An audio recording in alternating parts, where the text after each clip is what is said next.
You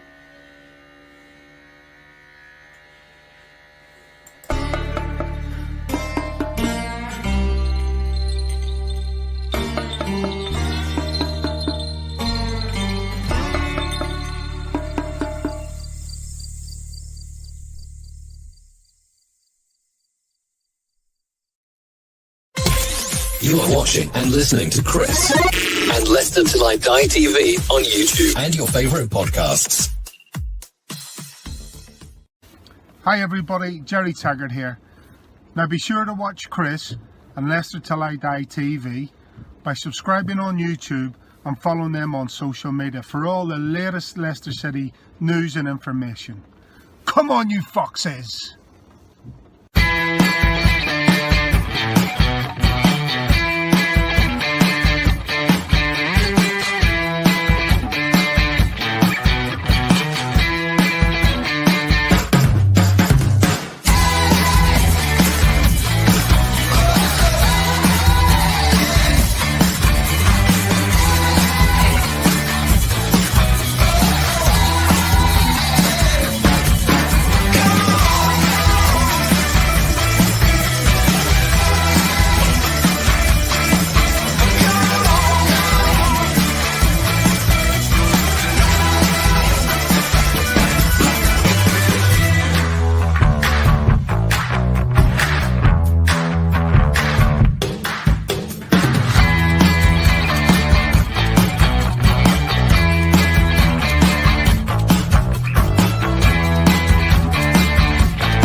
It's the Premier League preview show with Chris and Craig on Leicester Till I Die TV on YouTube, Facebook and Twitter. Right, Chris.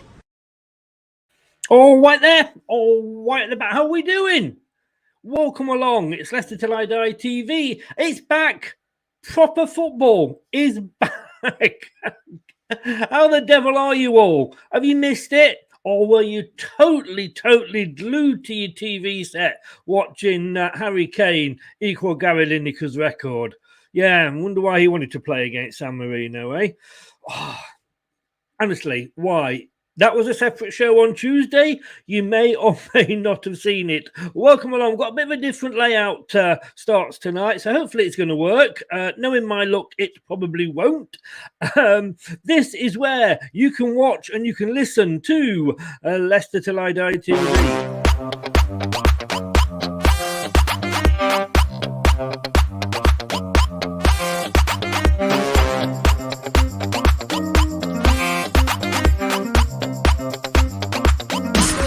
Watch us on YouTube. Listen on your favourite podcast platform or ask your smart speaker to play the podcast Leicester Till I Die. Subscribe, like, follow and join in now. Oh, yes. On this day in history, Leicester Till I Die, I was really hoping for something exciting. We're going to be doing this every show. See what happened on this day in Leicester City Football Club's history. And I thought, yeah, let's start with something really exciting, like a 4-3 or well, here we go.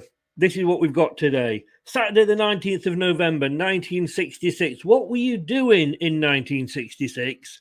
Craig, I think, was probably out on the pull at that. It'd been round for a bit by then, do you know what I mean? But apparently, a crowd of 25,003, and I can see you, Craig, and the three are very, very important.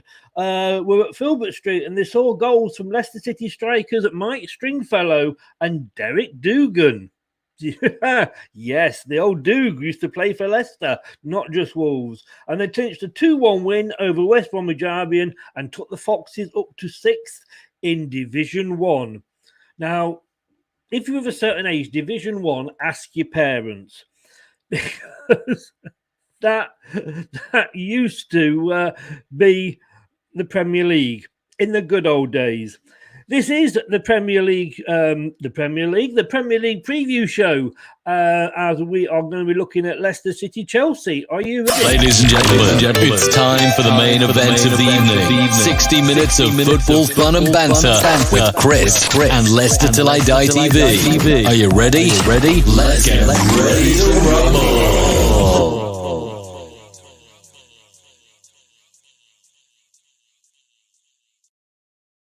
And an early good evening to Rennie. You were in early. How the devil are you, Rennie? 6:43. That's what I like to see. Were you queuing with your sleeping bag? I'm not sure. You probably were. Rudy, good evening, sir. How the devil are you? Welcome along. Nice to have you with us again. And David, always a pleasure. Thanks a lot for joining us. Well, I don't know if you saw at lunchtime today on ITV, there was a new programme. It was called Loose Men. Now, after his debut on television, on Internet Vision the other weekend after the Arsenal game, I thought it must be a show about Craig. But no, International Men's Day is today. Of course, women would say that it's like every day, but we would argue. Craig, good evening, sir. How the devil are you? Good evening, Chris. Good evening, everybody. I'm very well, thank you. And I think a lot of people at the moment, I've managed to avoid this horrific cold that's going around. How are you? You're looking pretty well. I'm not too bad. I've calmed down. I had an argument with the DWP earlier, but that got me frustrations out. International Men's Day, and of course, you are our very own international man of mystery. Well, I'd like to think so, but obviously, I can't talk about it. You can't, of course, because it would no longer then be a mystery. Exactly. Yes. Exactly. It was interesting. Sorry, it was interesting you just talking and trying to explain what the first division was. There, I went to see a guy called I went to see a guy called Tim Minchin this week, and he really good comedian, songwriter, or whatever. But he was preempting a lot of his songs by having a glossary of terms just for the younger ones in the audience, and sort of railing against anyone who was born this century. So yeah, you just reminded me of that, having to explain what the first division was. Yes, the first division. Oh my God. And do you remember the Milk Cup? I do remember. I remember it. Well, it's been through many phases. All of these. It has. There's something called the Simod Cup as well. There was, yes. Yeah. I think that might have been a forerunner of the Johnson Paint. Yeah, I don't know. I mean, we probably go back to the Anglo-Italian and the Texaco Cup. I remember both. I remember. In fact, I think, did we play once in the Anglo-Italian? I think we did. I'm sure we did. I believe we did once, but hey, all our yesterdays on BBC Radio 4. Welcome on this along. Day in the previous century. Yeah. Yes. I was so disappointed with that. I was looking to start off with a real bang, but it did lead us into this conversation. But hey, you know the motto of this show, though, Chris: set the bar low. Exactly. And we do. It. Regularly, but we always fail to come up to it, don't we? Hey, do you fancy a bit of a sing along? Oh, go on then. Here we go. You got to join in with this one. The wheels on the bus go round and round, round and round, round and round. The wheels on the bus go round and round, all through the town.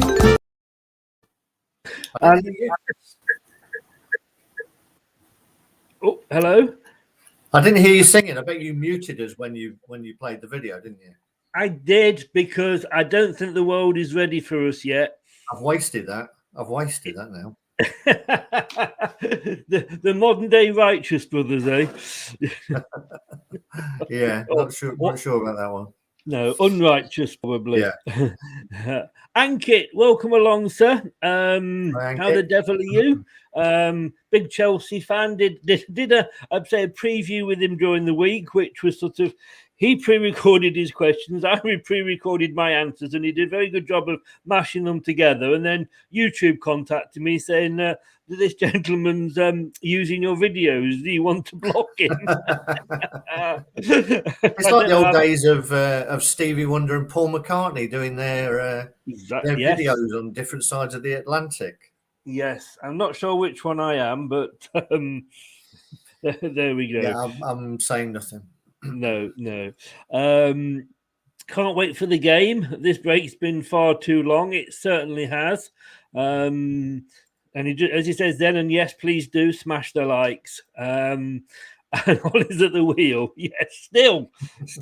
Although Brendan carries on to be linked, but he came out and he gave short shrift to the old press, didn't he, during the week? He did. It's probably because he's waiting for a different club. It's probably, it's disrespectful now. It'd be interesting if it was disrespectful if Man City piped up. Yes, but I do get what he means. No, I think it's like, right. Yeah, because we get it the other way. Because Brendan's in a job and he's being linked with everyone and the dog. I mean, and he will go. I think when he came down, I thought he'd be here 3-4 seasons max, get a name for himself, and he would move on. But I just think that particular job, when he's turned down Newcastle, and we don't know if he was ever offered it, but he came out and he turned it down with the money and the options there. I don't see what he could get. And yes, it's a big club, it's a big name. I get that, but it's probably one of the most toxic managers' jobs after Chelsea, isn't it? Oh, I would think so. I think we're sort of. It seems like we're moving towards a managerial system that they've got more on the continent, where you're there for a couple of years and then you move on. To be honest, seems to be that way. That the same way. I mean, nobody expects Conte to be at Spurs beyond a couple of seasons, and I think everything in the game these days is short term.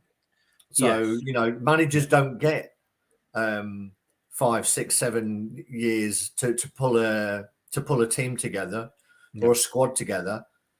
So why do it anymore? Why bother? Just bring them in for a couple of years, revamp it with a couple of players, because these teams have got the money to do it every year, every couple of years anyway. So I think it's just the way that things are going to go. It works for Chelsea. It doesn't work for Watford, which, funnily enough, of course, Watford, one of Watford's biggest fans is obviously Fabrizio Romano. Yeah, his UK team is Watford. They're owned by Italians. He's Italian, and he said exactly the same point. In Italy, that's what they do. Yeah. You're there a couple of years, you move on. Roman seems to get it right. Watford don't. But when you look at where Claudio's been, he seems to be the epitome of that, doesn't he? Yeah, it does. And I think the same with players as well. If you're outside of that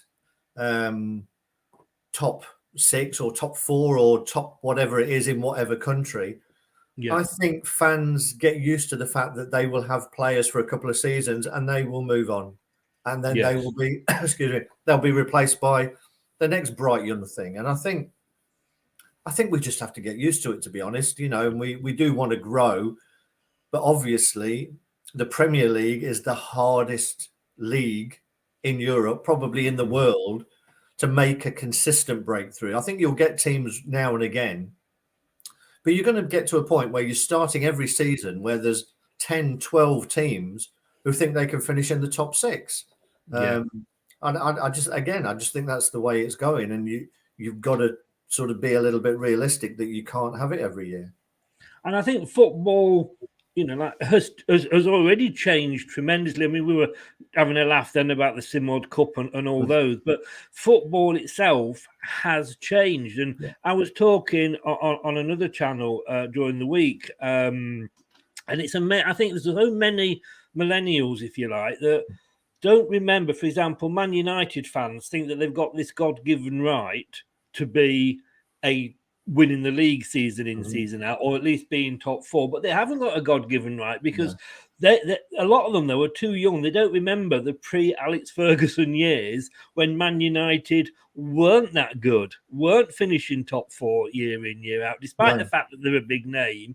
And, it was all Liverpool, and they've gone 30 years, 30 seasons before they've come back and won. Like they had a fantastic year when they did it because they won everything they could. But I mean, don't forget, again, in my lifetime, in your lifetime, I remember Manchester United being relegated by Man City. I mean, the famous goal by Dennis Law, who Backheel went from Manchester United to Manchester City.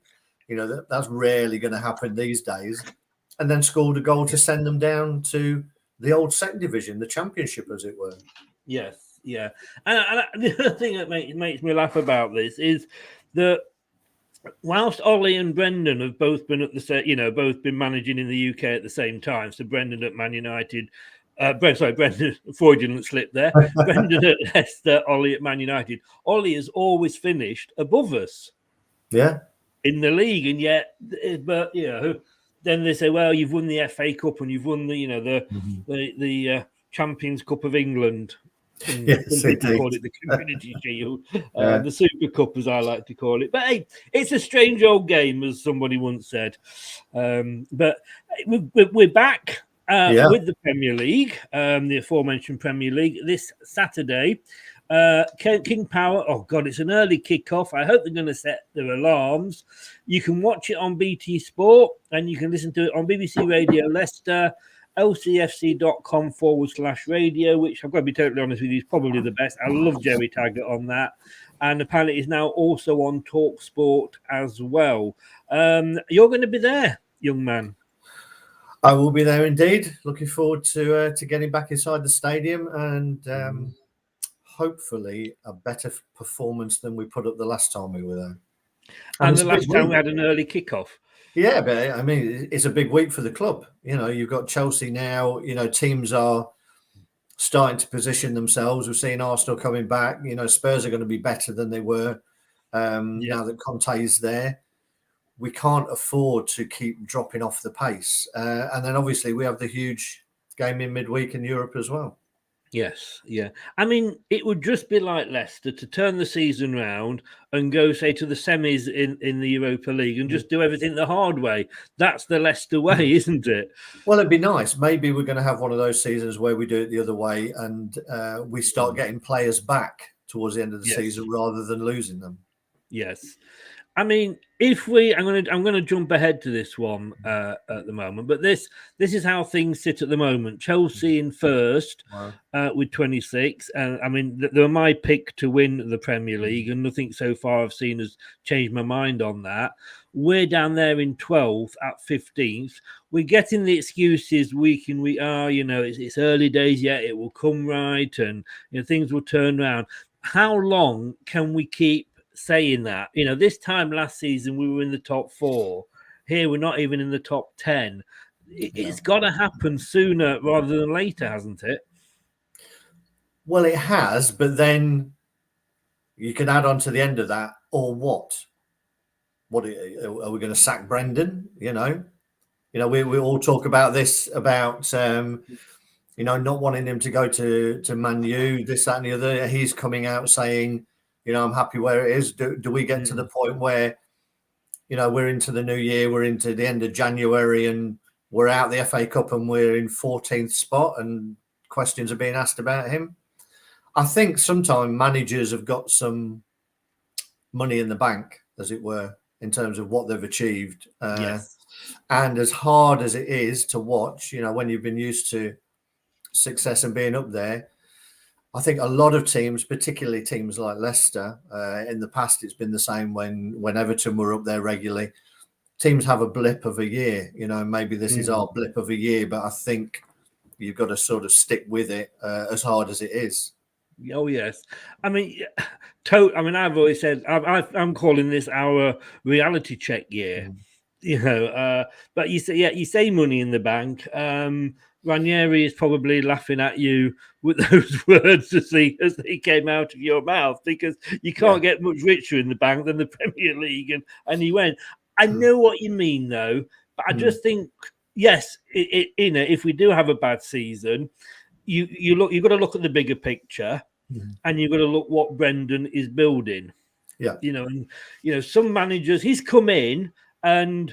Yes, he was quite lucky, because I think when you look back at, the Claude Puel years, we can say, oh, it was boring, blah, blah. But he started to build the foundations, a bit like, I believe, Nigel with Claudio.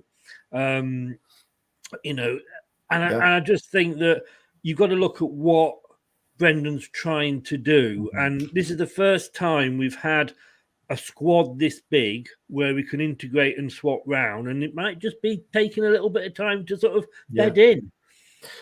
Yeah, I mean, it could well be. I think it does take time, and you become the victims of your own success, not just in terms of where we've finished in the league, and then there's an expectation that comes with that, but also the better the club is, the better players we're bringing in. Those players will start being picked off. Like we said earlier in the piece, if you've got good players for 2 or 3 seasons, then they're going to get picked off.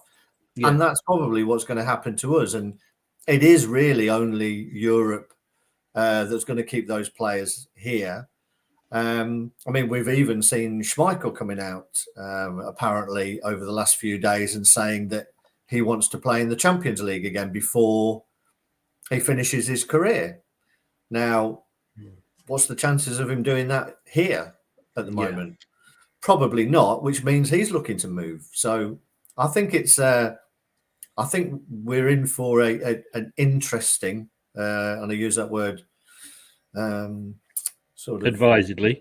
Yes, 12 months, to be honest. I think you're quite right. And I think there is a natural hierarchy to football. You look at Leicester, and we'll never be classed as a top 6 club because that's Sky, and we don't, have the pull worldwide that the other clubs do. Arsenal could get relegated to the second tier, and they'd still be called a top 6 club.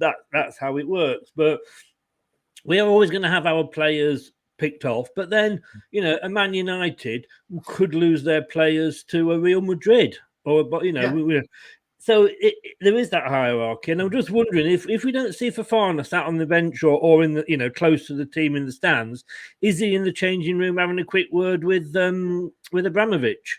I don't think so. I don't think that would be sensible a move for him at the moment. It's just it's we're getting towards January. The window will be open again. We'll be lucky if he's played by then. So yeah, but then you get a lot of just mischief makers, don't you? You get agents causing mischief. You get people put smoke screens up as well. Don't forget that. It's probably easy for clubs and agents to throw up other names. Meanwhile, they're going round the back door to get someone else who's never been into a conversation. Say, oh no, Chelsea won't be after them because they're after Fofana or whatever. But meanwhile, they've got another target lined up. I don't think you can believe half the stuff that I mean, how many of the actual transfers that were rumoured to be happening in the summer window actually happened? Probably 10%, if that. Yeah. So good players are always going to have bigger clubs coming after them, but we just have to live with it. We have probably 3 times as many papers to fill as we used to, more TV channels, more shows like this and other ones that are out there on YouTube. There's a lot of time to be filled with rumours, isn't there? Exactly. I mean, people come out of nowhere. I know we talked about Fabrizio and but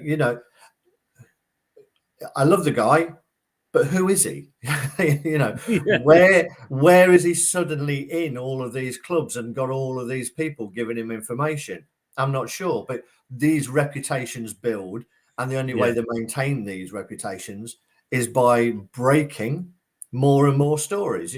So there's certain people on the internet that you usually swear by, and unless it's coming from one of those, you let it wash by. I don't know if you've seen, there is actually a video on YouTube for Fabrizio. It's like a day in his life, and it gives the a history of how he got to where he is with all his contacts. And it does actually make it's a very interesting, I think it's about 20-25 minutes, but it's a very interesting show. Good evening, Melina. Hi, Melina. May the best team win as long as it's Leicester. I've got to be careful because, of course, I can't joke about Arsenal anymore because they're above us. But hope you are well and still Can on. I just say? Can I just say while you're there, Melina, I've seen some of your stuff on social media. The paintings and things that you're doing at the moment are fantastic. So if anybody hasn't seen them, pop over to Melina's social media and take a look. Melina, I think what Craig's trying to say there is, can he do some, what do they call it, lifestyle modelling, real life modelling? You know, I don't think the canvases are wide enough. Well, all I'll say is you've seen the picture of yourself in the race show, and you know, just a sort of a couple of bunches of bananas, and you're covered. And Melina, she says thank you very much, but yeah, contact him. He'll pose for you. He'll pose for you. I'm thinking that picture may be putting people off coming and challenging me.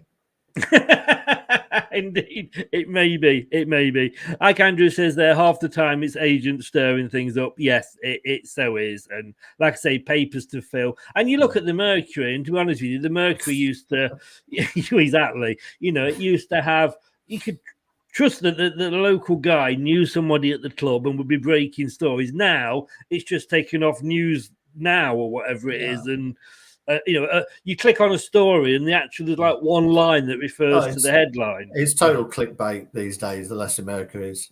Yes. It's a shame. It's a shame, but it's how things are going. But 30 times we've played Chelsea in the Premier League. We've got 6. They've got 15. Of course, we do have the old FA Cup that isn't counted in there, but 9 draws included as well. And last season, honours even, really. We beat them, although that was under Mr. Lampard, who, of course, could well be a replacement for us should Brendan decide that he wants to be a bus driver. And, of course, they got the win a couple of days after we took the FA Cup off them with the old Battle of the Bridge there. So it's going to be an interesting game. I think it will be. You've only got to admire really what Tuchel's done at Chelsea since he's gone in there. I think Frank did a good job. I think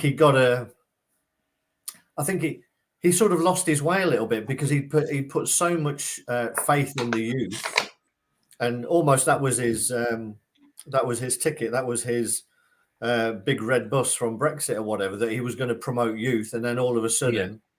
You know, they got the transfer embargo when he bought all these players in, and then he struggled. He struggled to manage big name players or bigger players. It's easier, I would say, to manage when you're promoting youth, you know, because they look up to you. They'll do whatever you say. But when you're bringing in players, and that's where he lost his way a little bit. But Tuchel's done a great job, to be fair. And I was unsure about Tuchel, I must admit, but I do like the guy. I like the way he talks about the game as well. So it'll be a tight game, I think. I think totally 100% agree with you there. And I've got to be totally honest, when he came in, it was a typical Chelsea move because they had done well under Frank with the transfer embargo. He'd got them to 4th. He'd got them in the Champions League. So for most clubs, he wouldn't have been a failure. But of course, Chelsea, as we discussed earlier, changed manager, won the Champions League. So you can't say that it was a bad decision by them. But I didn't know him when he came in, wasn't sure about him. But, you know, the way that he made the Chelsea players stay on the pitch when we got presented with the FA Cup and what have you, he went up a lot in my esteem on that. And I thought, you know, the win, Champions League win as well. And had maybe come in at the start of the season rather than halfway through, who knows, Chelsea might have, you know, been giving City a run for the money. Yeah.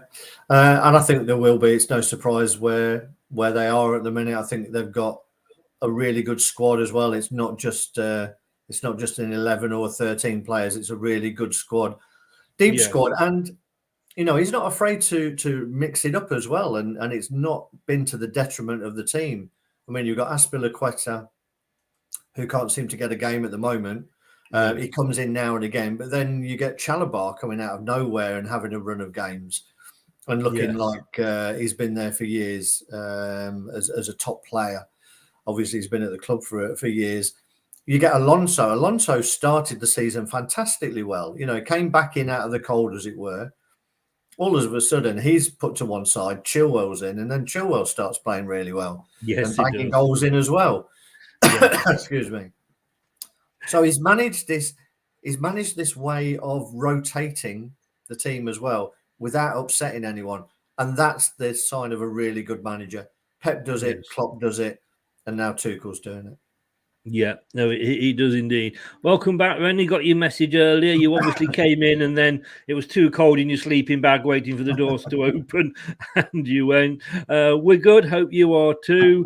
And she says she has the Jamie Vardy books. Funnily enough, I don't know if anybody's got this yet. But I've just got my signed copy today. Don't know if you can see that. Young Millsy. Life in Football, Gary Mills. Forward by Gary Birtles. I mean, another ex-Leicester captain that came from Nottingham Forest, but we had him on the show lately. I've only just got it today, so I haven't started it yet, but I will keep you updated. But it's if you need a Christmas present, it's good. Talking of Christmas presents, and I'm going off at a track I know here, but keep a lookout because anytime now we are going to be launching the Leicester Till I Die gift range. Oh, excellent. Yes, yeah. Not a blow-up pig or anything like that, but there's going to be T-shirts, sweatshirts, hoodies, pens, luggage labels. There's going to be a total mix. So all Leicester Till I Die related. Please tell me there's no Leicester Till I Die thong that you're going to be modelling. No, but there is a mankini. But you've got That's the body. Got to be for Brad. Brad needs to be wearing that. Well, he has got a bit of the look of that guy, hasn't he? Yeah. Really, but yeah.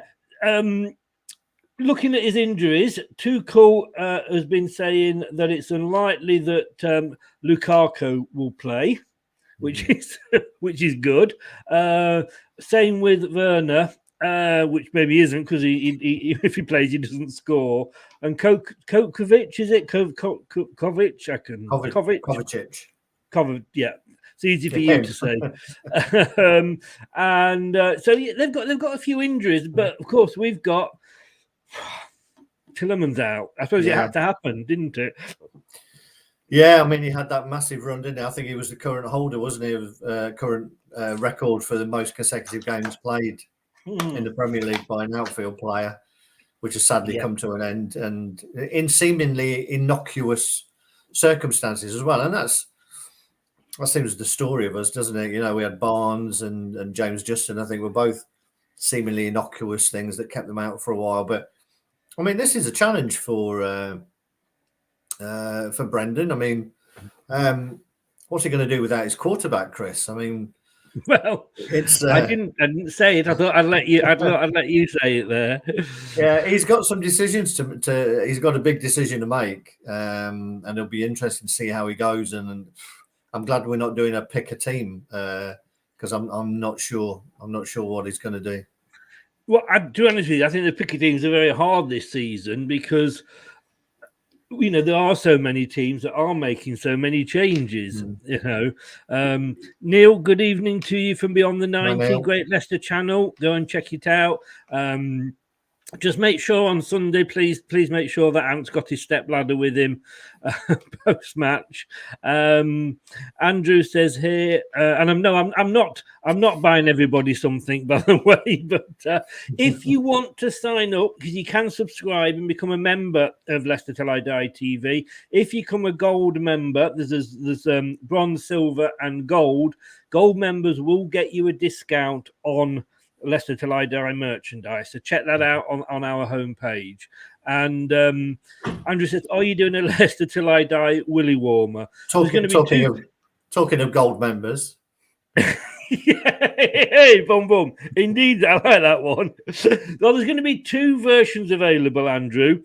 For me, there's one that literally says ltid, and there's one for Craig that says LeicesterTillIDie.com. You know, so, Established 18. exactly. You can, you know, as the night goes on, you can get the whole Leicester history there. We should move on. Rennie, we're going to be coming. Remind me of that, because we're going to be coming up to score predictions later. My mind's gone now, Andrew. You've sent me in places I don't want to go. I can just see you now. I don't know what's worse, a Mancini or a Willy Warmer. Yeah. Shall we move on? I think we probably should, shouldn't we? I think it's time.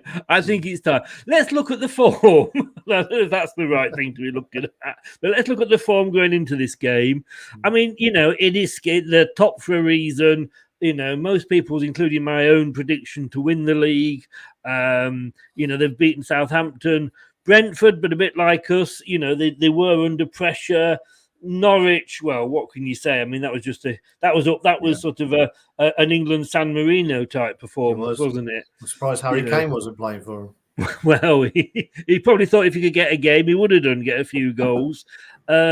Newcastle and Burnley, though. Burnley got a draw. I was speaking to Dan, the Burnley man from Turf Moorhouse, and he said that if Leicester play the way that Burnley did, he could actually probably see us getting at least a point, if not all three.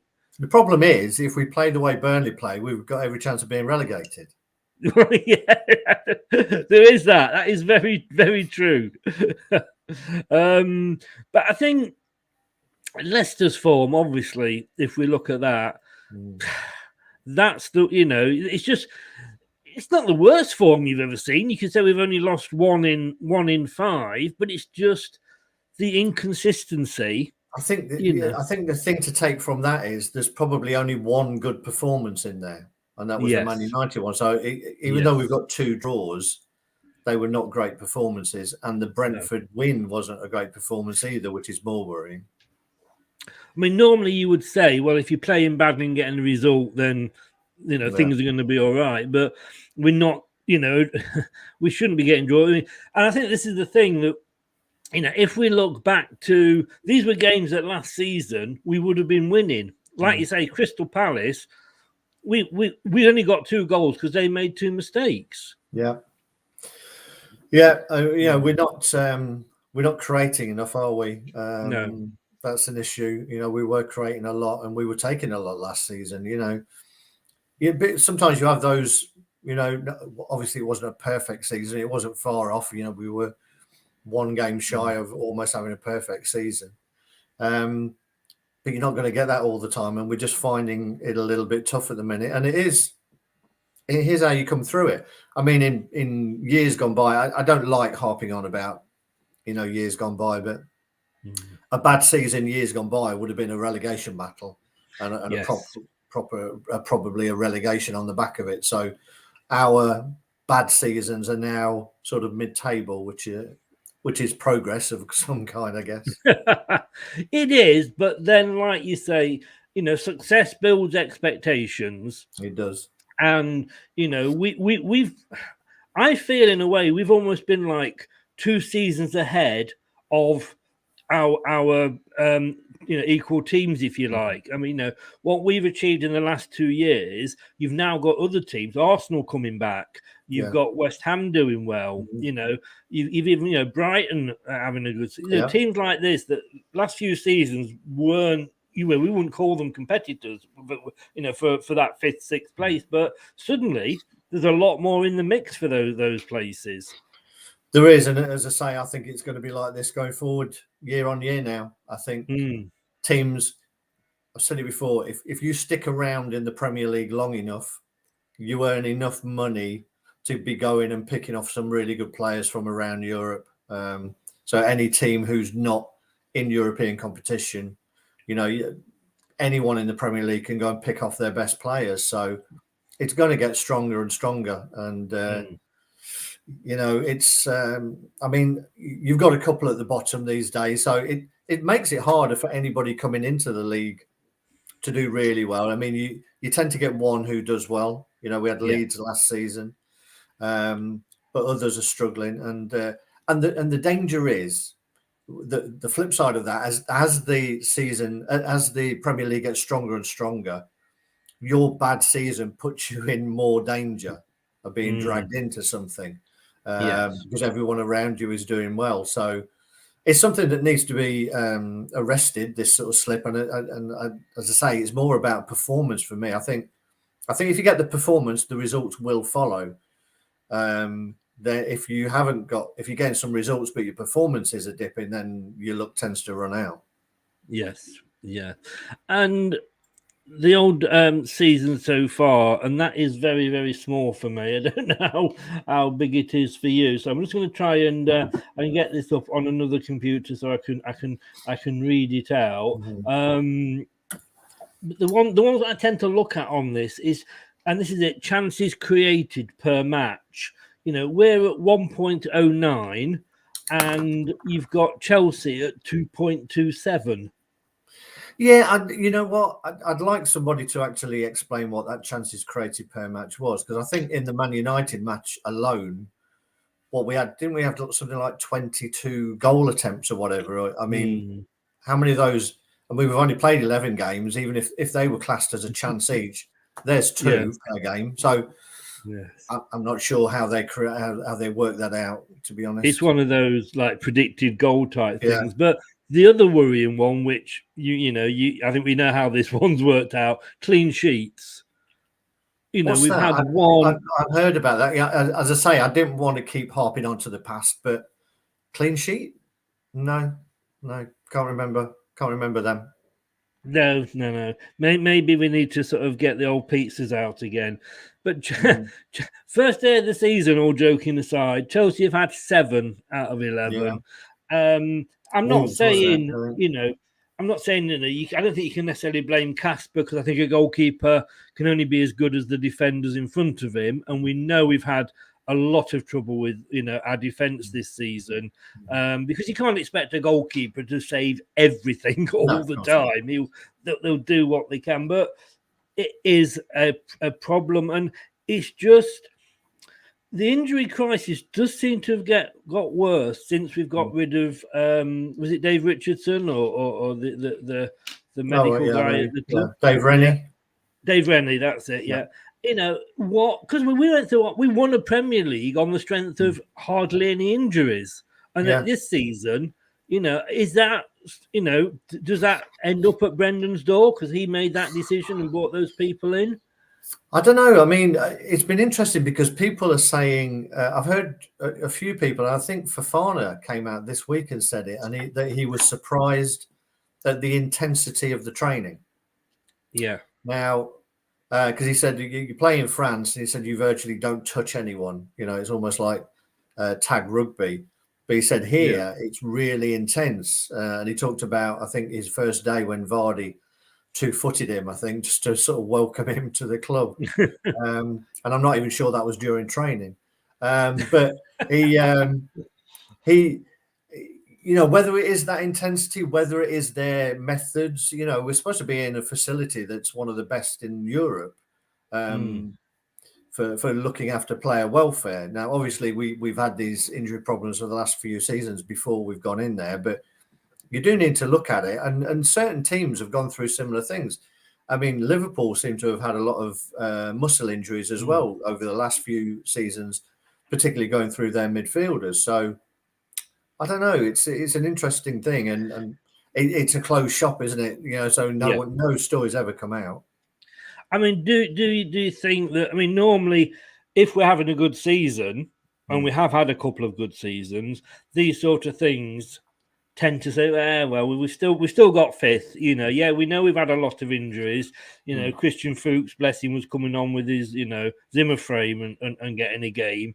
And when you're winning, these things aren't questioned. But when you're having an iffy season compared to what we've had, you do start to look at these things. You do seem to say, well, what's Kolo Torre doing as our defensive coach? What's what's happening with the facilities?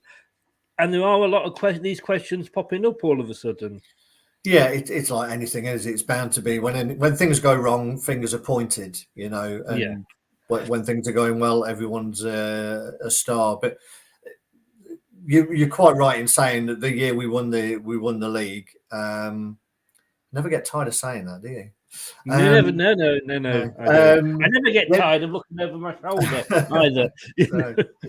We kept virtually a very solid 11, and probably I don't know how many players we actually used during the season, but we managed to avoid injuries, and everybody just knew what they were doing. So it does play a part in the consistency of a team, injuries and form or whatever, and not moving it around too much. I think the biggest issue is, aside from injuries, I don't think Brendan's ever worked out what his best team is or his best formation. And I don't think that really helps either.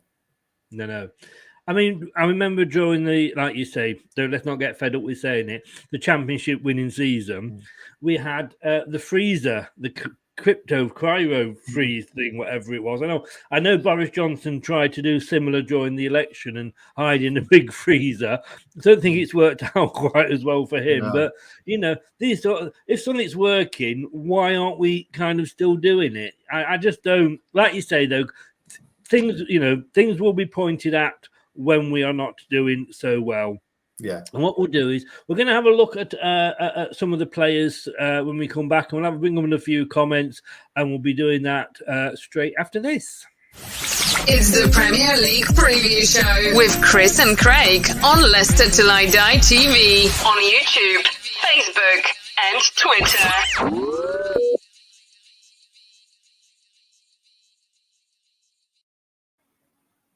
Oh, don't you feel down with the kids when you see that one, Craig? But let's just try and bring some comments up here. We'll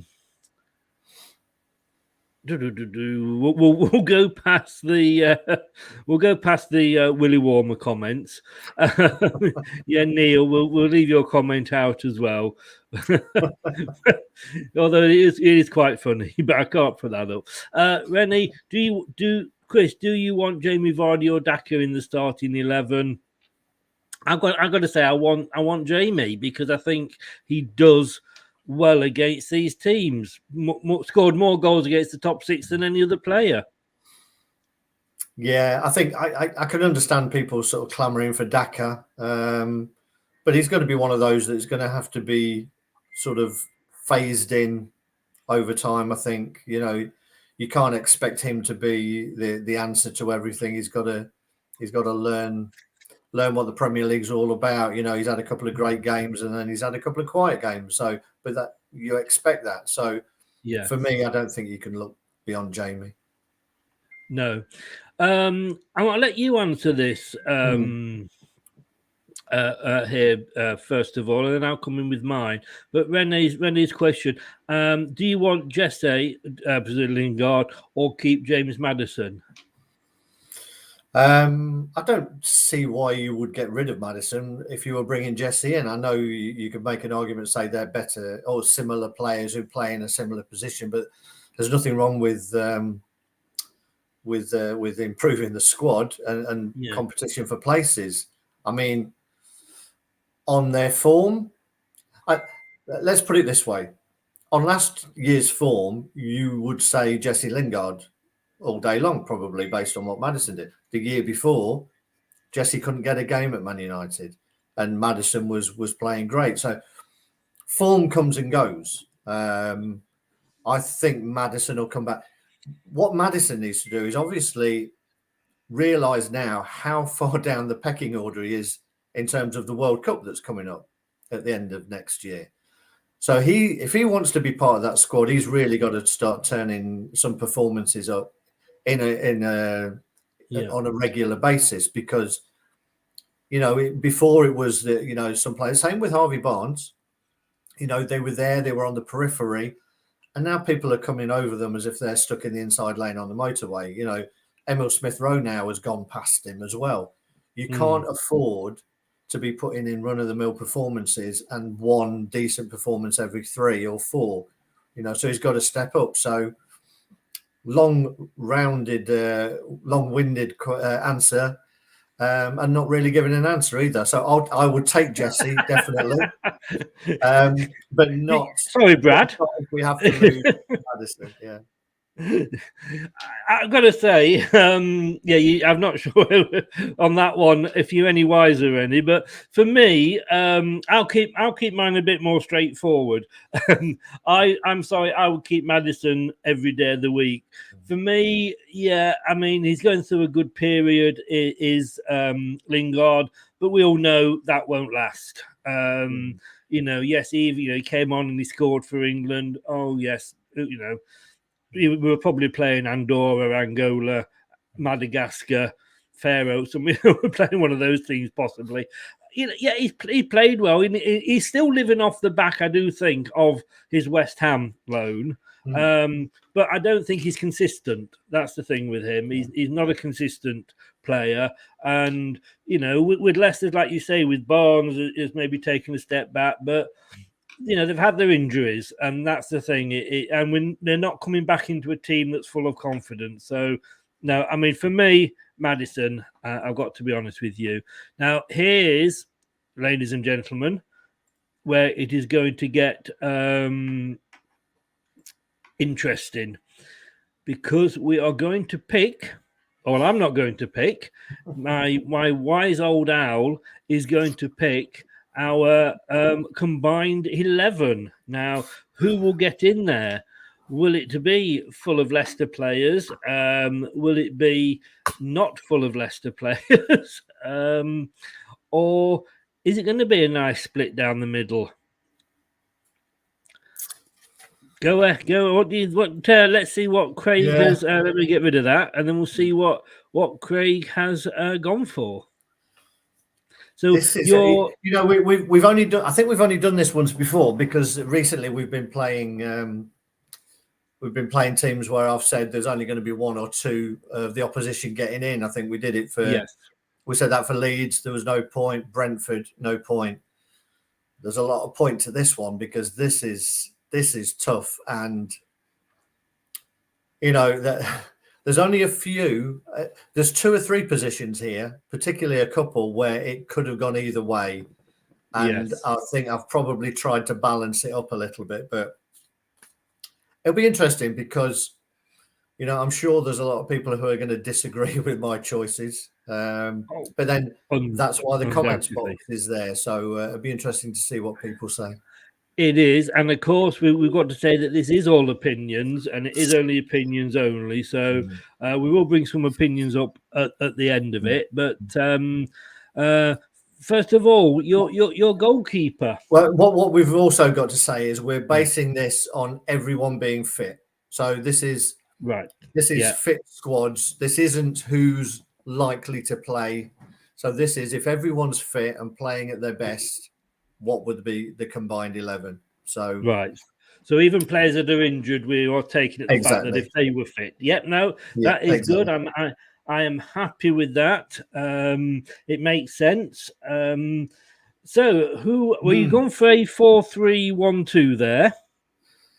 Yeah, it was the closest to what I wanted, which was a 4-1-3-2. So we can work with this. We can work with what we've got here.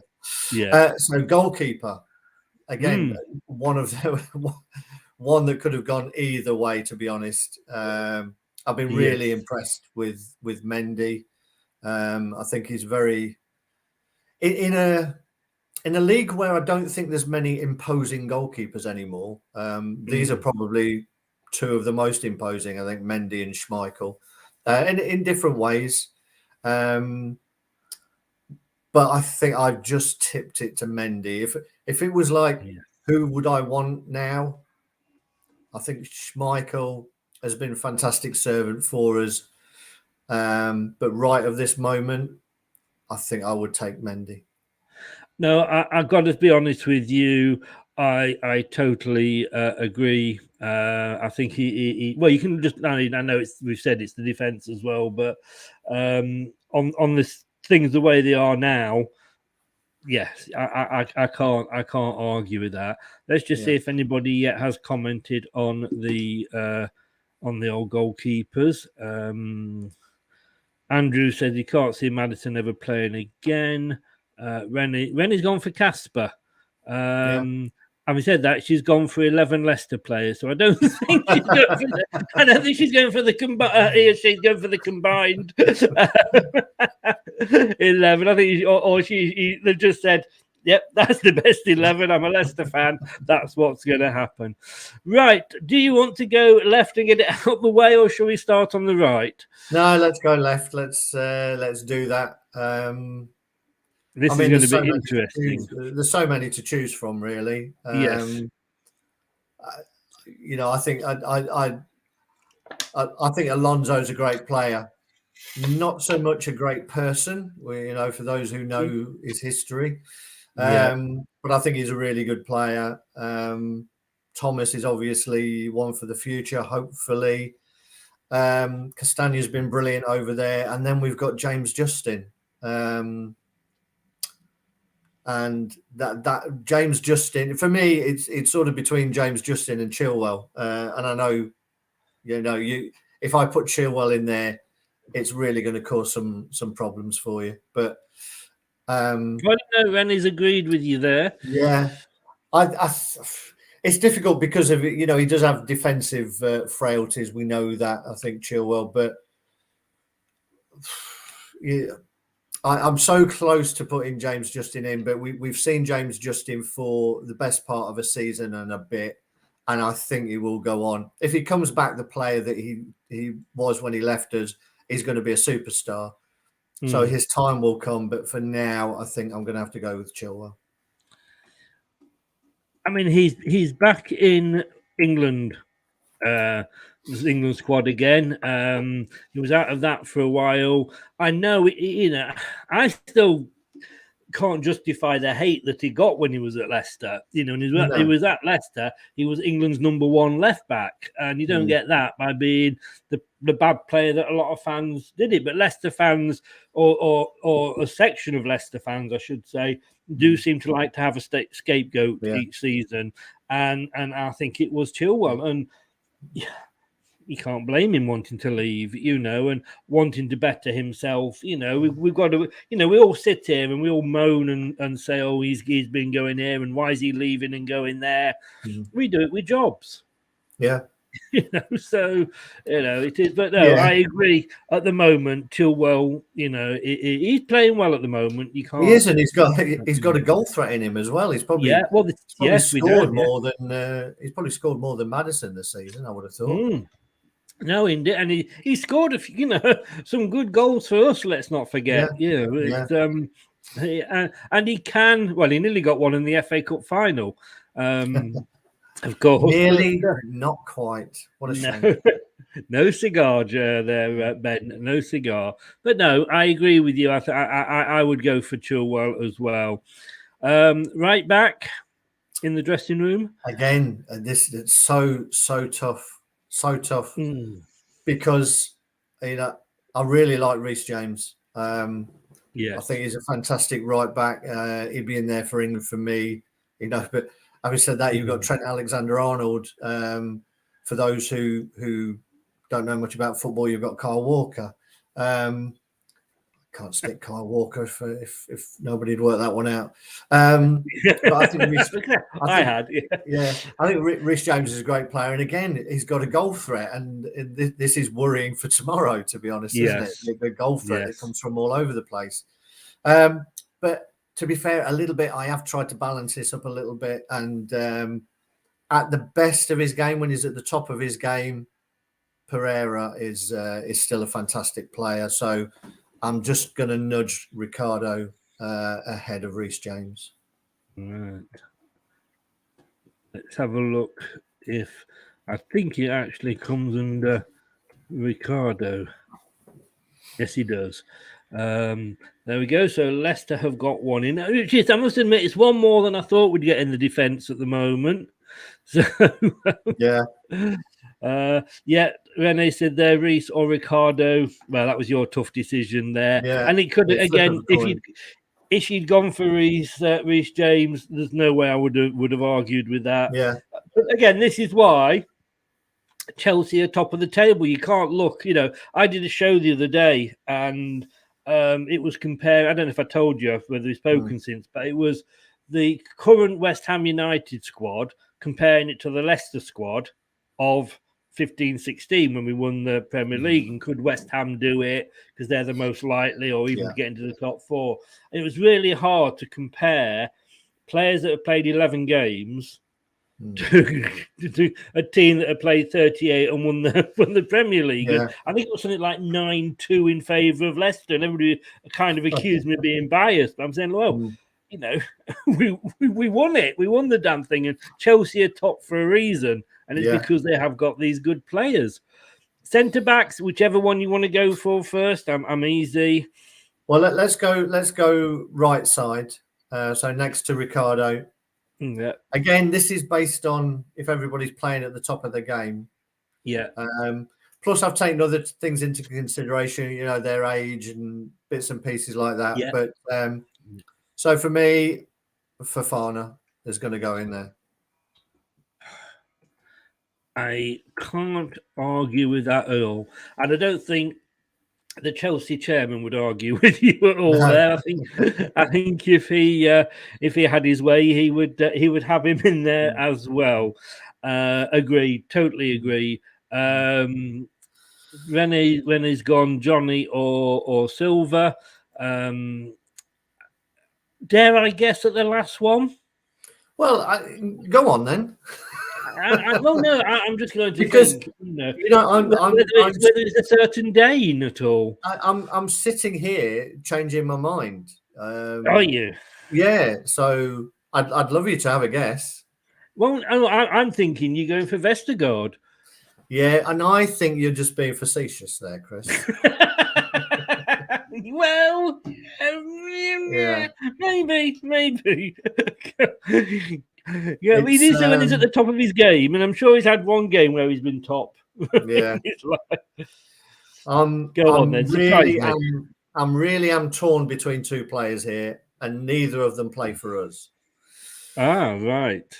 So on one hand, you've got Silva, who is a classy player, great experience, talks, marshals his team really well. Yeah. On the other hand, you've got who I think is a great player is Rudiger, and what I like about Rudiger is the same sort of thing that I like about Fofana. His physicality. He's so aggressive when he's going to try and win the ball. He's a bit of a, he's not a likable character, is he, Rudiger? I think that's safe to say. But he's a winner, and he wants to get the better of whoever he's playing against, and because of that, I'm just going to nudge him in ahead of Silva, and I have literally sort of just changed my mind on that. I thought you were going to go for Silva. I'm not going to lie, but you're not going to go for Marty then, as Renly said. No, I'm no Marty, no Johnny, no Soyuncu.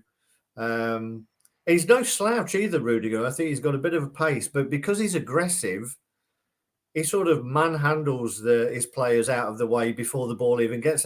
The way that Maguire does it, when Maguire's on his best game, and he did it so often for Leicester, he would be manhandling his man out of the way while the ball was in the air and the referee wasn't looking. He was very clever at doing it, and Rudiger's a similar player.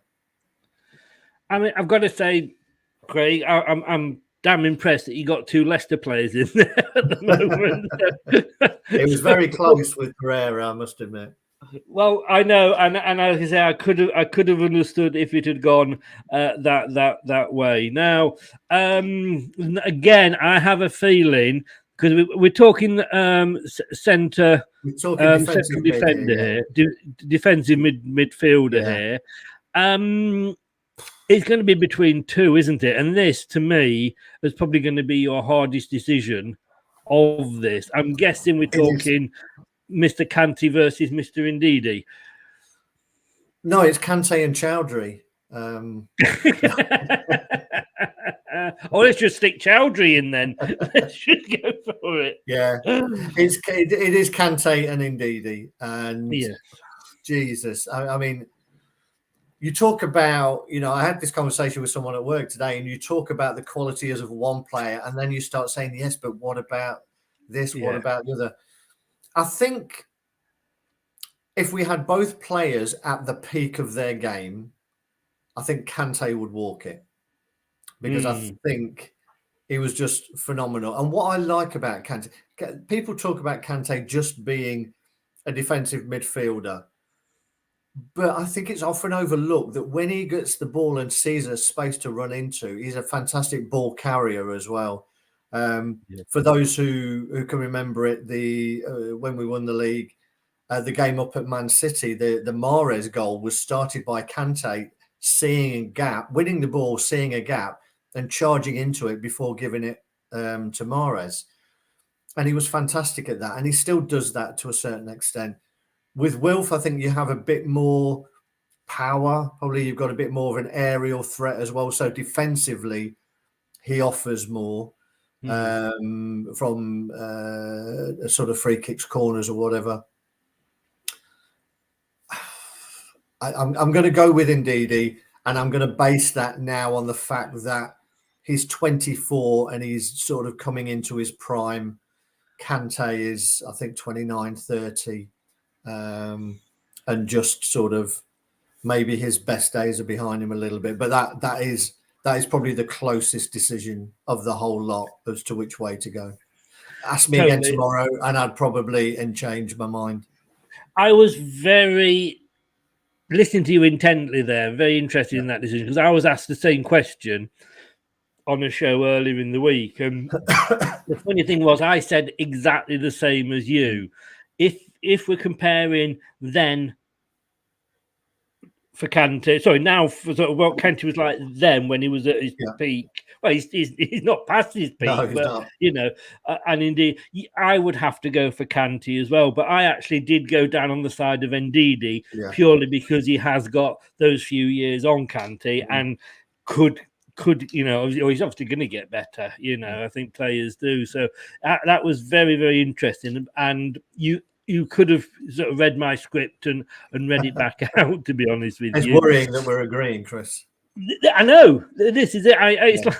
It's like when we do the Tuesday show, the X on the Pitch with Julian Watts, we can't find anything we disagree with.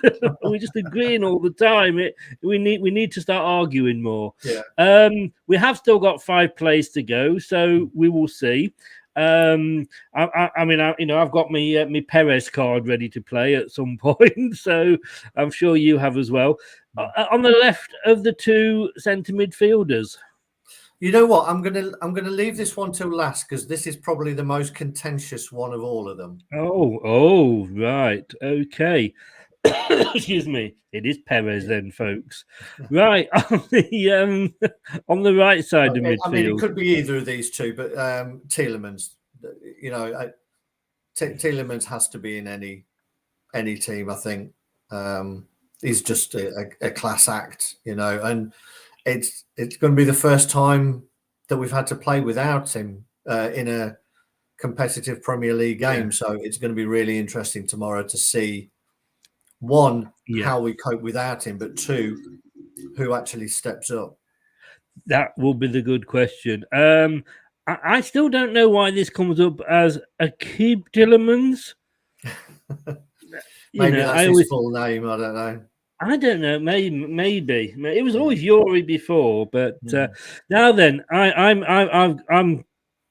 I nipped out early and nipped down to my local bookies and had a £5 on this one being Perez here. So you better not let me down. Well, so which one are we? You want me to do the other midfield now, or do you want me to leave that till the end? Sorry, I thought you were leaving it till the end. Sorry, I'm going to leave that one to the end. So are we going? Yes, so we're going attacking mid here, yeah. Attacking mid, yes. Hi, Terry. Thanks for listening in. Right. So again, we've got a few here. We've obviously got Perez, the front runner. Perez. We've got Maddison. We've got Barnes, who I could move inside. We've got Ziyech. We've got Pulisic, who I think is a fantastic player when he's fit. He's not fit enough. But in there, I'm gonna go for Mason Mount in there. I was just about to say, I was thinking there's the one you hadn't mentioned there. Loftus-Cheek, did he kind of get a thought at all? To be honest, no. There's too many, and obviously I don't really want to give too much away about who may be filling that other gap. No. But no, I mean, I really like Mason Mount. I don't think he started the season particularly strongly. I think he's come on a little bit more now. Yeah. I think he's starting to get a bit of stick from England fans as well, who think that he's had some dodgy performances for England, and I think that's a fair point.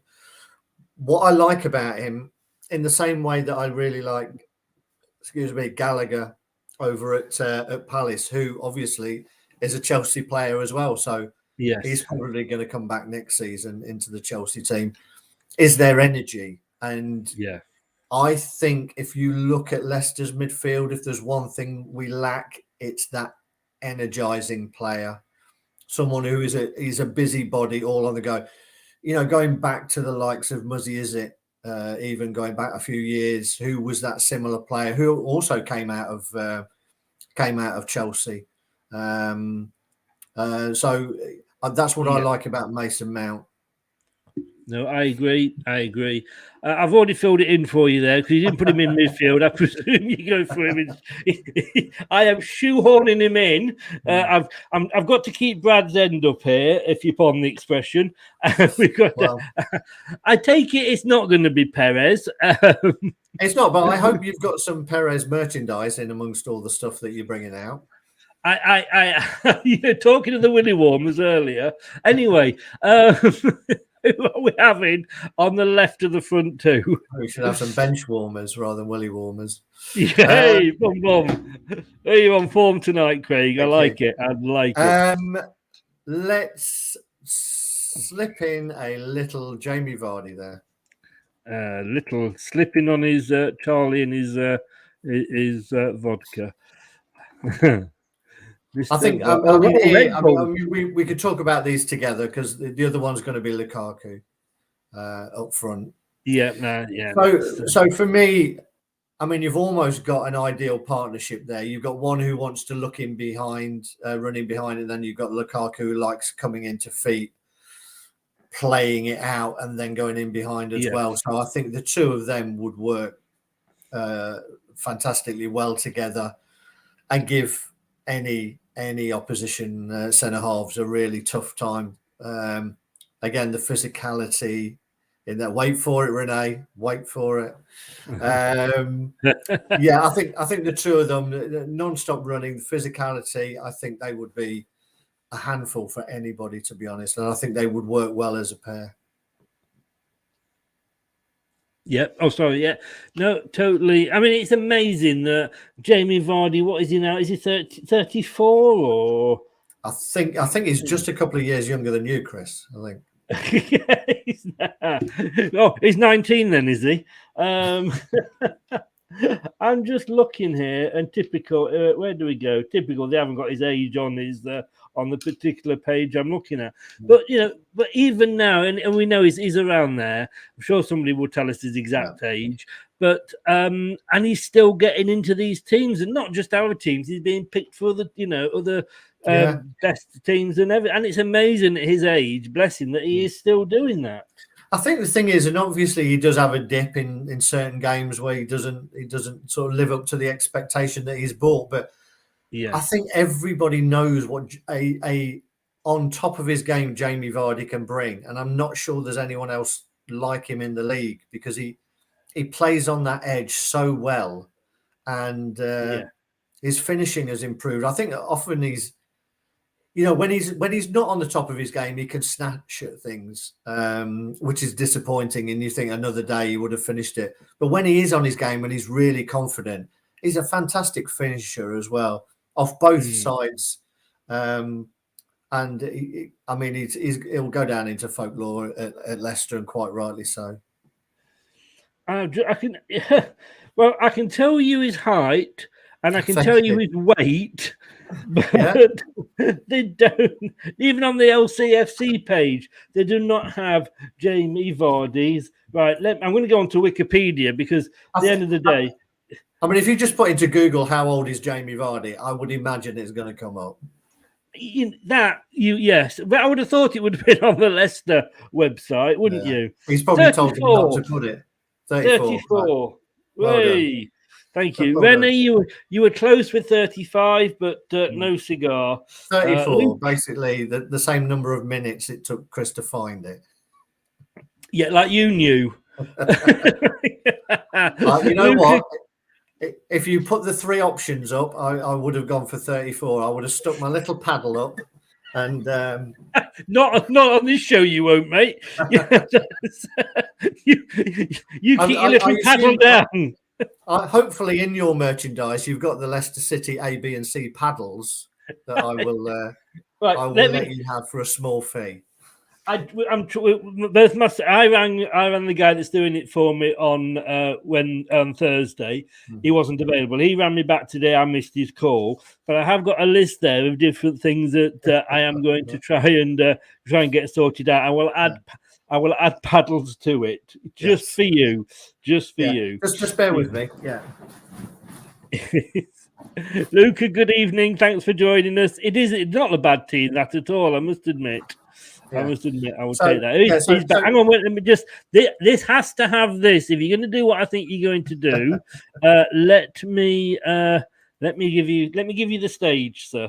Thank you. Yeah. So for anybody who hasn't seen our quizzes, firstly, why not? And secondly, we're looking for new challenges. We have the race, as it's called, based on no existing quiz shows whatsoever. But then Chris will obviously ask questions, and then there are three possible answers. And I manufactured these lovely little A, B, and C paddles to show. All they need now is a little Leicester City logo in the corner, and they would be available for you in Chris's shop, and I shall take a small fee. But thank you. Back to you in the studio. What can I say, sir? What can I say? If I tell you what, I'm going to ask you a question at the end, then, so you can actually use them. You know, so he certainly put me off now. So now you've shown your paddles to the world, and I cannot just say I am impressed with your paddles, sir. And I was from the word go that the effort that you've put in compared to Dan's coloured in A, B, and C. Indeed. I think you'd psyched him out straight away there. You'd put him off with that. That was my plan. And obviously, because he's from Burnley, I knew he'd be struggling by the time he got to the third letter in the alphabet. So, I tried to psych him out. So, LBA, watching, Dan. Good evening. He's got a soft spot for your paddle, Craig. Hey, who hasn't? I'm going to give you Not many. Right. So we've still got a little hole to fill. And what is the left to centre midfield? Yeah. And this may be a bit of a surprise to a few people, but it's a player that I've been really impressed with this year. I think he's been at Chelsea 2 or 3 seasons now, and he's not really had a consistent run of games. But under Tuchel, he's getting a consistent run of games. I think he's potentially injured for tomorrow, so we won't have to come up against him. But it's the guy that you struggled to mention earlier. It's Kovacic. Now, for me, he's been really impressive this season. He's sort of a box to box. He doesn't get forward too much, but he's already scored, I think, 2 or 3 goals this season. But what he has got an eye for is a killer pass. He's very much I would say, almost their version of Tielemans. Not as good as Tielemans, obviously, but no, he's got that aggression to his game. He can break the play up, but he takes it forward as well. As I say, I think he's quite high up on the assist board this season, but he has scored a couple of himself, and I've been really impressed with him. Of all the the players that they've got there at Chelsea this season, he seems to be in one that Tuchel is trusting quite a lot in that midfield now. And I think he's having a great season, and he completes the lineup for me. I must admit, looking at that, I mean, we've got 1, 2, 3, 4. We've got five Leicester players in there, which I don't think is bad at all. But let's be honest with you, if that team was to turn up on the pitch, you'd give them the win, whatever, wouldn't you? It's a good-looking side. Yeah, I think that's it. It's a strong side, that is, isn't it? And unfortunately, it's not going to be our side. But yeah, I think there are 1 or 2 contentious ones, and they could have gone either way. I don't think necessarily that would have got any stronger by adding any more Leicester players, but there's definitely 2 or 3 that could have gone to Chelsea, and you couldn't really have argued, which shows you what a fantastic squad they've got at the moment.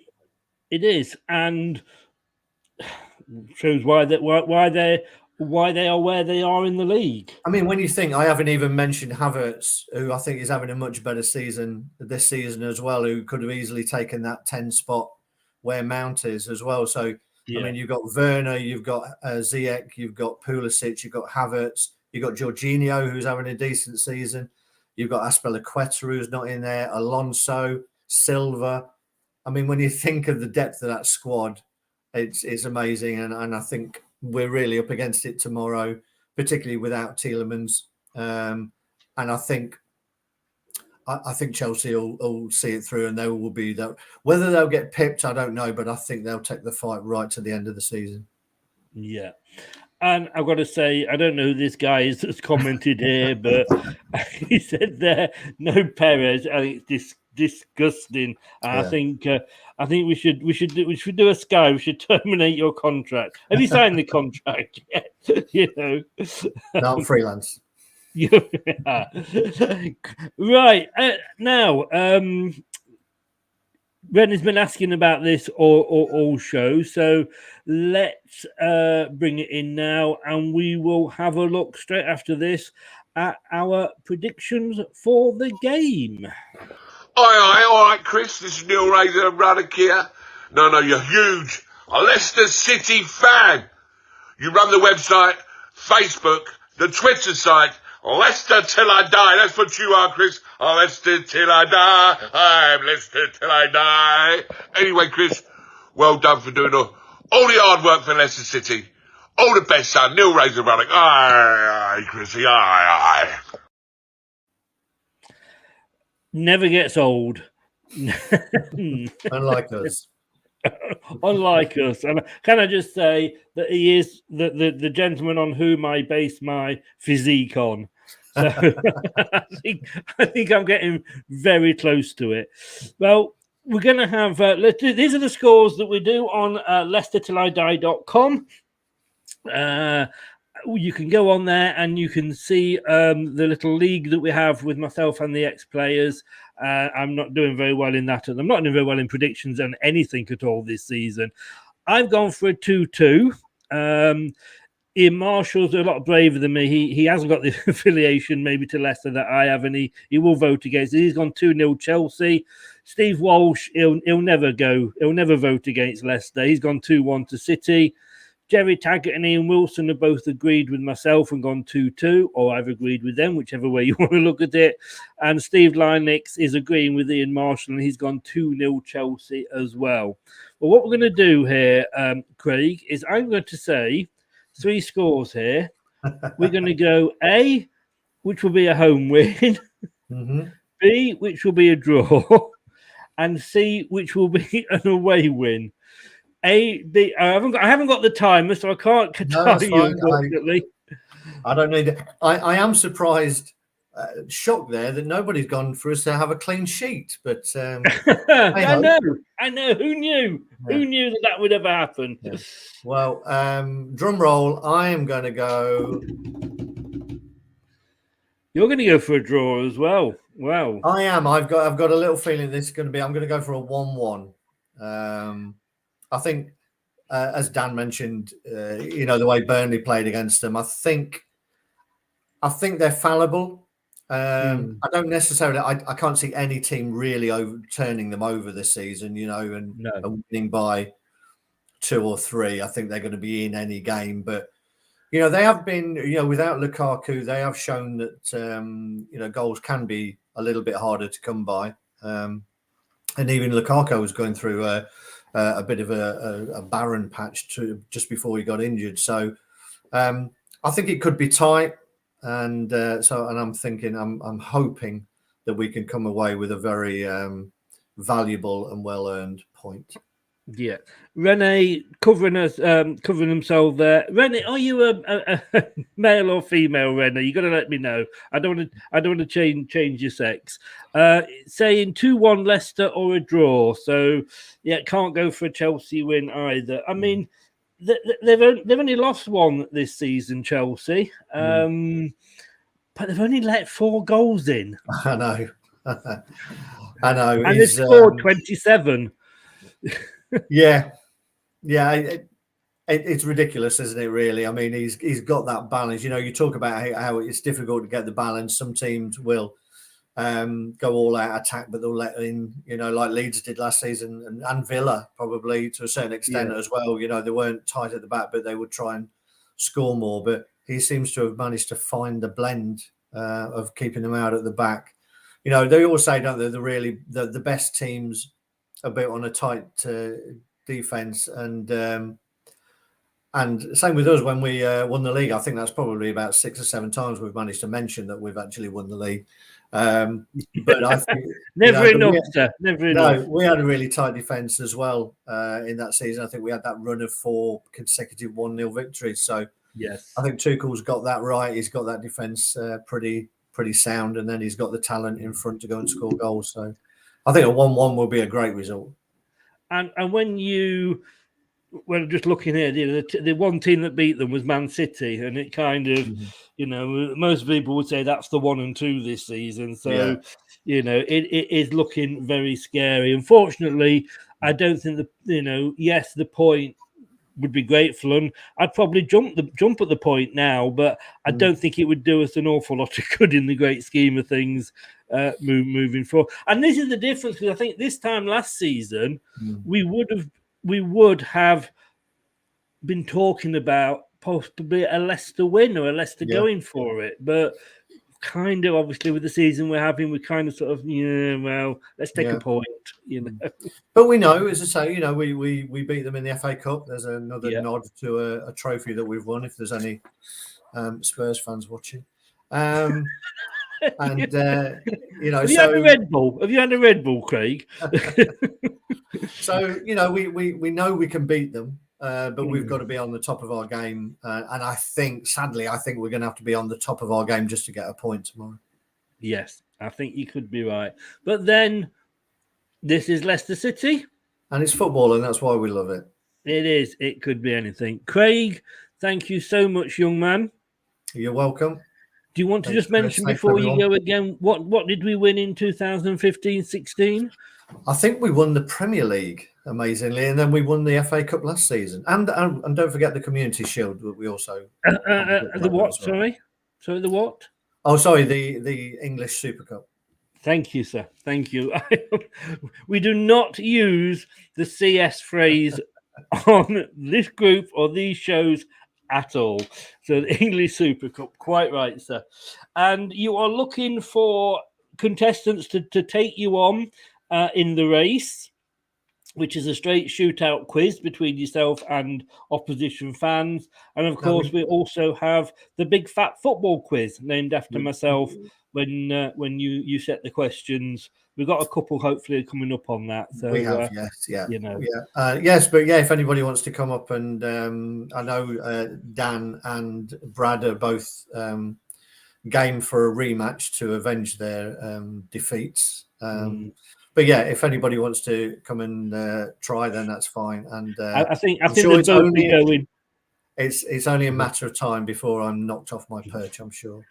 I just think it's like, I can see Brad and Nan going, right, best of 3, and then best of 5, best of 13. Come on, let's carry this on. It's 12-1, but we'll have best of 13. Next goal, the winner. Yeah. Yeah, exactly. Classic, yeah. Craig, thank you very much, young man. And we will see you possibly twice next week because we've got Europe next week. Indeed. So, Indeed. Yeah, we will see you then. Take care Right. and have a good Cheers, weekend. everyone. And enjoy the match. Cheers now. Thanks, everyone. Cheers, Chris. Bye. Bye-bye. Thanks to Craig there, my wise old owl. He knows his stuff. And I think he picked a very, very, very good combined 11. I'm not going to lie. So what is coming up next? This is...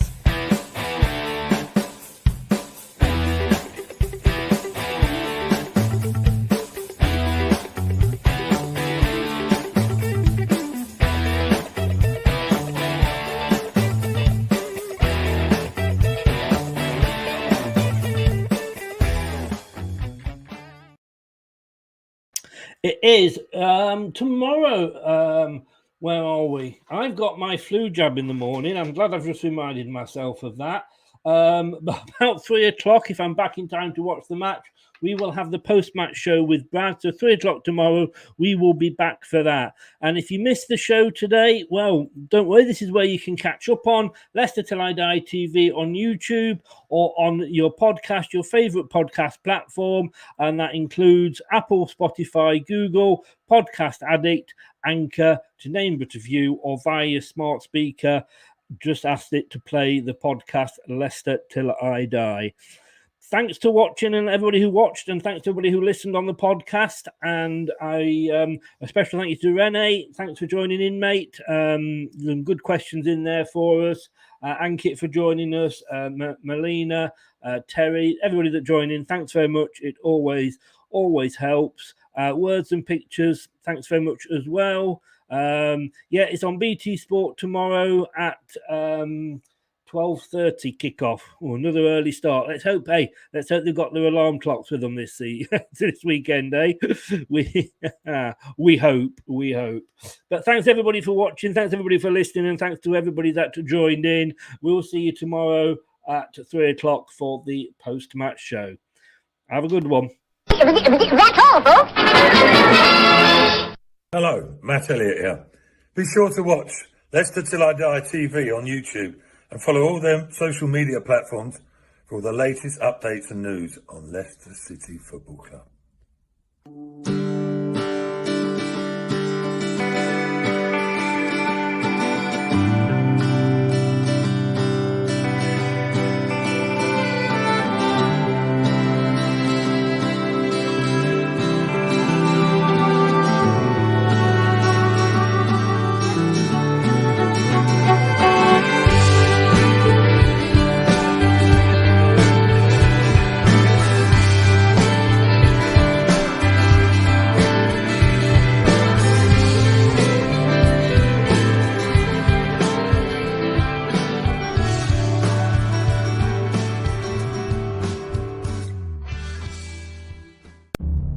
Thanks for watching Leicester Till I Die. This is Chris saying goodbye and see you next time.